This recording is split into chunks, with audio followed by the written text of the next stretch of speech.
एसीबीचा मोठा दणका। लाचखोरी प्रकरणात तलाठ्यानंतर मंडळ अधिकाऱ्यालाही अटक। 99,000च्या लाच प्रकरणाने खळबळ।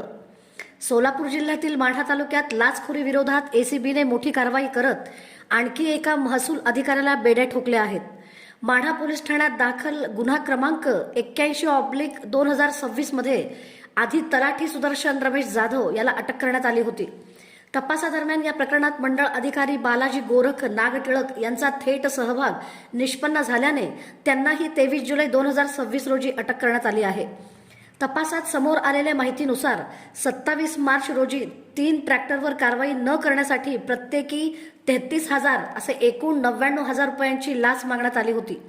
यातील 79,000 रुपये ऑनलाईन व्यवहारातून घेऊन नंतर रोख स्वरूपात स्वीकारल्याचा आरोप आहे।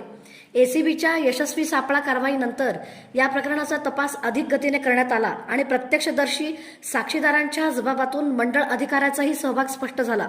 दरम्यान शासकीय कामासाठी कुणीही कायदेशीर शुल्काव्यतिरिक्त लाचेची मागणी करत असल्यास तात्काळ लाचलुचपत प्रतिबंधक विभागाशी संपर्क साधण्याचे आवाहन पोलीस उपअधीक्षक प्रशांत चौगुले यांनी केले आहे।